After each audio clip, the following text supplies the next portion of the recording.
Hello hello hello everyone, good morning, शुभ बिहानी सेवा सबैमा।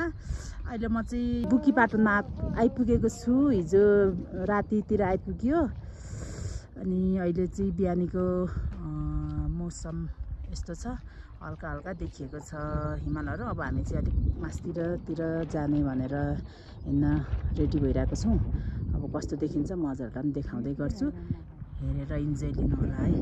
अहिले हेर्दा चाहिँ एकदम राम्रो देखेको छ। हामी चाहिँ टिकाधारातिर जाँदैछौँ।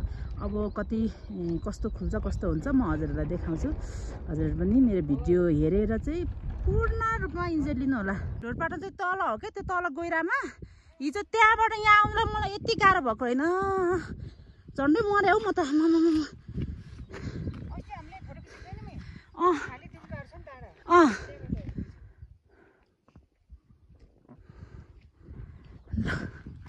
अब हामी चाहिँ उकालो लाग्दैछौँ, टिकाधारासम्म जाने भनेर चाहिँ हिँडेको छौँ। माथिबाट अझै खुल्छ अरे क्या, अझै राम्रो देखिन्छ अरे, त्यही भएर हिँडेको। कतिसम्म राम्रो देखिन्छ म हजुरहरूलाई पनि देखाउँछु। हेर्नु भुइँमा फुलेको उस्तै यो पहेँलो फुलहरू हाम्रोमा।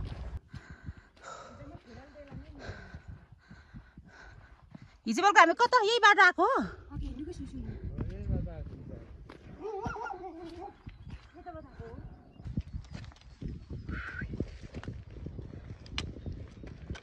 ल गाइजहरू हेर्नु होला, एकदम रमणीय सुन्दर ठाउँ, स्वर्गको टुक्रामा आएको छु।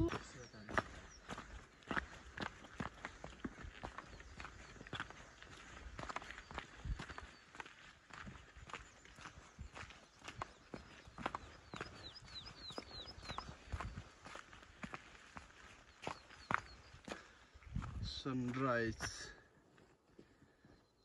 Himal.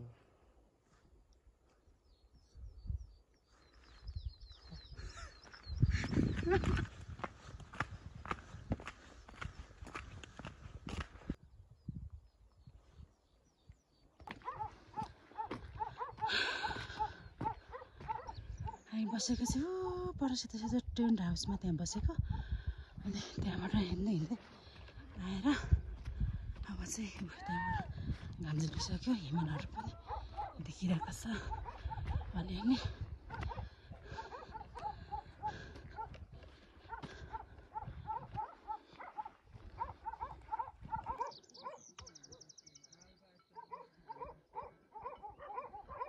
बुकीपाटनबाट देखिने दृश्यहरू चाहिँ यस्तै छ है गाइजहरू, सुन्दर छ।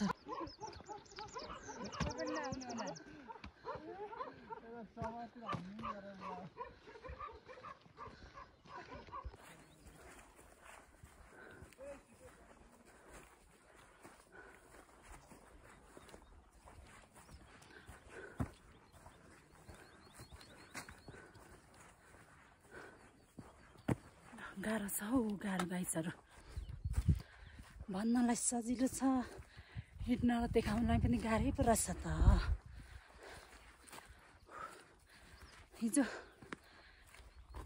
ढोरपाटनबाट हिँडेर गाइजहरू राति आइपुग्यौँ, 7 बजेको थियो होला आइपुग्दा।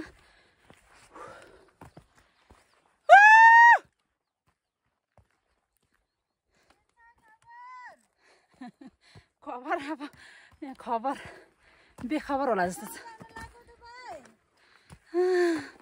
टिकाधारा हिँडेको राति 7 बजीतिर आइपुग्यौँ, केही देखेको थिएन, पुरै धुवाँलो हुस्सेले।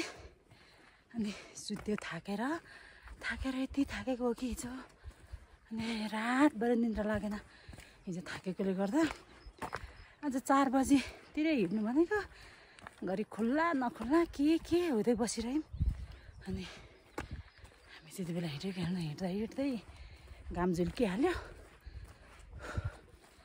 तर माथि अब टिकाधारा भन्ने ठाउँबाट चाहिँ राम्रो देखिन्छ अरे भ्यूहरू भनेर भन्नुभयो यहाँको भाइहरूले, त्यही भएर हामी जाँदैछौँ। हामीलाई अगाडि 2 भाइहरूले गाइड गरिरहनु भएको छ।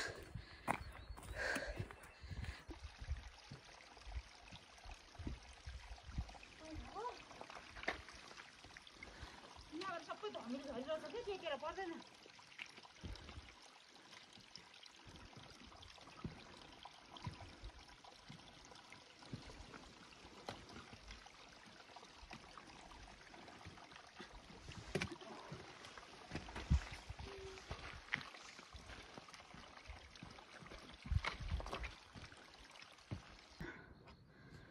ल आमा स्वर्गभन्दा राम्रो छ हौ हाम्रो ठाउँ।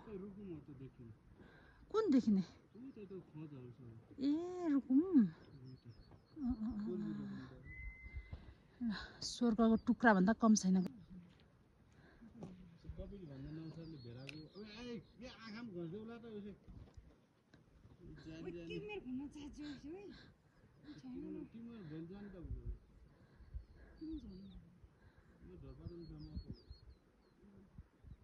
बसिरहु जस्तो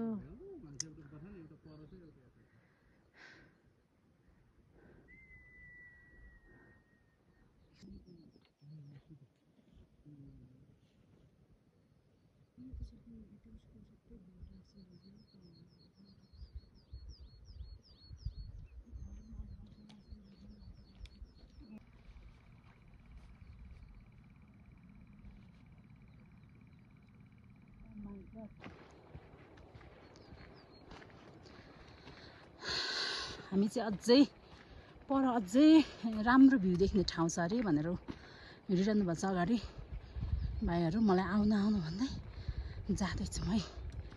अब कस्तो छ अझै परबाट पनि देख्ने भ्यूहरू म तपाईँलाई देखाउँछु। हिमाल देखिने ठाउँमा आइपुग्यो है। अब त्यहाँबाट चाहिँ हिमाललाई चाहिँ अलिक एकदमै नजिकबाट चाहिँ निहाल्न सकिने रहेछ। त्यही भएर पनि हामी चाहिँ आएको टिकाधारा भन्ने ठाउँमा। सास बढेर एकदमै बोल्नु गाह्रो भइरहेछ गाइसहरू। अब तल हामी टेन्टमा बसेको ठाउँ नै 4000 मिटर उचाइमा थियो। यहाँ त अझै त्योभन्दा बढी नै हो। अब 45 जति हो कि अलिक होइन, अलिक कम होला।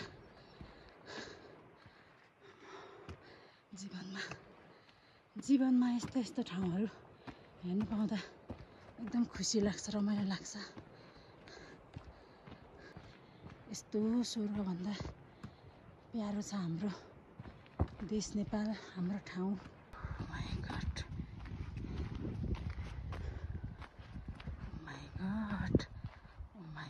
ल फाइनली टिकाधारा आइपुगे जस्तो छ। हामी हिमालको छेउमा ल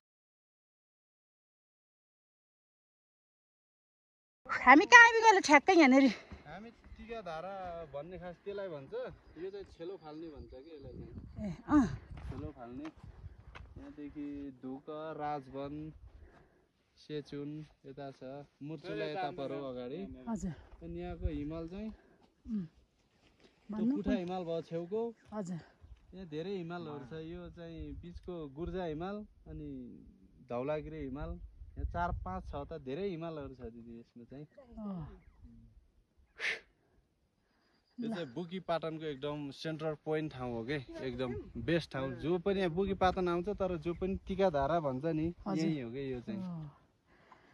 ल हामीले चाहिँ आज हेर्न पाइयो होइन मजाले भ्यू। तपाईहरु लकी हो। कसै लकले फेयर गर्ने मान्छेहरू मात्रै हो कि यहाँ देख्ने, नत्र जो पाइले देख्दैन यहाँ। त्यही त हिजो आउँदा कस्तो दिन भएको थियो है। मान्छे फर्केर जान्छ, दिउँसो आउँछ अनि फर्केर जान्छ, हुस्सु लाग्छ, देख्दैन नि त।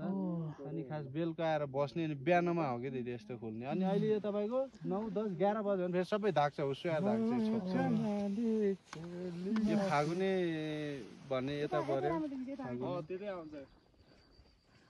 ल एकदम खुसी लाग्यो यत्रो हिजो होइन। कति यहाँदेखि तपाईँहरू जलपाताल पुग्नु पर्छ कि यहाँदेखि अझ बेस्ट पोइन्ट हो कि जलपाताल भनेको। हजुर। यहाँदेखि एक दिनै लाग्दैन, 3-4 घन्टामा पुगिन्छ भनौँ न। फुल एक त्यो फुल भनेको यहाँ माथि छ। हजुर।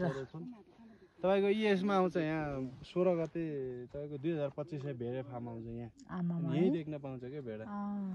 अनि अहिले फुल छ, जो अघि आयो उसैले देख्यो। फेरि यो तपाईँको फेरि अब भेडाहरू आयो भने पुरै किचिदिन्छ क्या, फुलहरू किल्चिन्छ। त्यो अलि देख्न पाउनु भनेको जस्तो।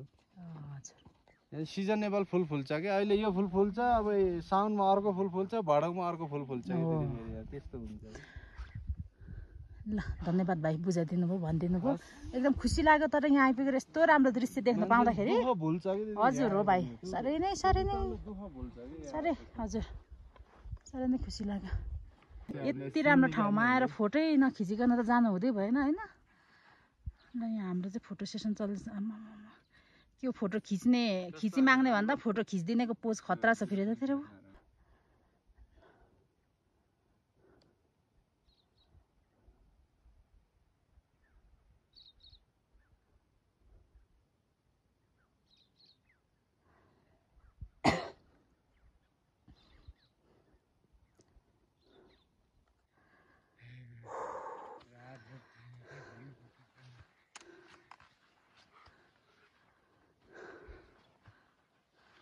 हेलो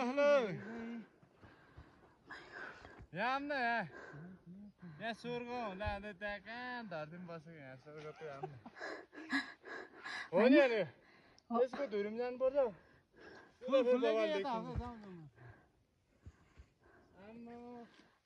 खासमा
ल गाइजहरू हेर्नु है यस्तो सुन्दर ठाउँमा आएको छु म चाहिँ एकदमै खुसी लागेको छ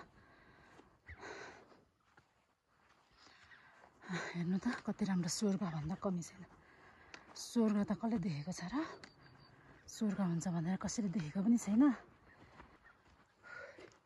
यो ठाउँतिर आउँदाखेरि चाहिँ फोटोग्राफर भिडियोग्राफर लिएर आउनुपर्ने रहेछ गाइजहरू हजुरहरू चाहिँ यस्तो दामी ठाउँमा आउँदै हुनुहुन्छ भनेदेखि एउटा खतरा भिडियोग्राफरहरू लिएर आउनुहोस् वा घोडाहरू यिनीहरू त हान्छ कि के भने त्यही त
माथि यतिका झरा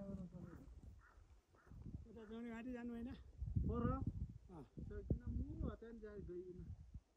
त्यहाँदेखि अझै उयो जाउँदै घाटी यो ढुङ्गाबाट सिधै पर जाउने घाटी त्यहाँबाट मुड्छु ल यो त भेडा भएको जाउँदै घाटी हो होइन भेडा भएको यता हो होइन त्यहाँ भेडा छ त सिधै भेडा छ ढुङ्गामा यो गोठको यो गोठको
बिहान सबै खुलेको अहिले फेरि तुवालो लाग्नु थाल्यो यहाँको चाहिँ यस्तै रहेछ मौसम एकैछिन तुवालो लाग्ने एकैछिन घाम लाग्ने हामी चाहिँ अब बिहानै 6 बजी 6:30 तिर टिकाधारा पुगेको थियौँ पुरा टिकाधारा गएर चाहिँ खतरा भ्यू हेरेर इन्जोय गरेर चाहिँ आयो तलतिर गोठ रहेछ के भैँसीको गोठ अनि हामी चाहिँ त्यो गोठतिर जाँदैछौँ त्यहाँनिर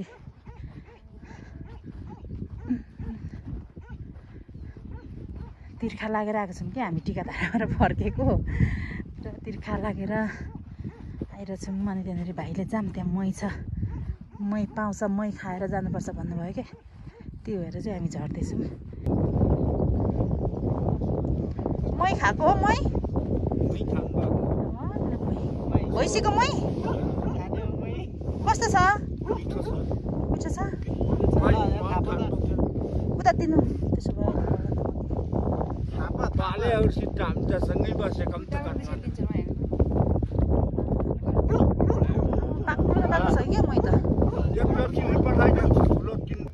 अब यस्तो काटु ठेकीमा भएको चाहिँ मिठो हुन्छ नि त दही मही क्या मिठो हुन्छ क्या काटु ठेकीमा जम्मा गरेको ल गाइजहरू अब यो ठाउँलाई जति हेरे पनि कहिल्यै हेरेर अगाइँदैन जति बयान गरे पनि बयान गर्ने ठाउँै छैन एकदमै राम्रो ठाउँ छ एकदमै रमाइलो लाग्यो खुसी लाग्यो हजुरहरूलाई पनि मैले मेरो सक्दो मैले हजुरहरूलाई देखाएँ हजुरहरूले पनि हेरेर इन्जोय लिनुभयो होला अब चाहिँ हामी यहाँबाट तलतिर हाम्रो होमस्टेतिर झर्दैछौँ अब भोक पनि लागिसक्यो बिहानै निस्केको हामी त्यही भएर अब हामी झर्छौँ अब हामीले देखाउने मैले देखाउने जति हजुरलाई देखाइसकेँ हजुरहरूले पनि अहिलेसम्म मेरो भिडियो हेरेर इन्जोय लिनुभयो होला हजुरलाई राम्रो लाग्यो होला कस्तो लाग्यो कमेन्ट बक्समा कमेन्ट गर्नु होला अनि मेरो भिडियोलाई लाइक सेयर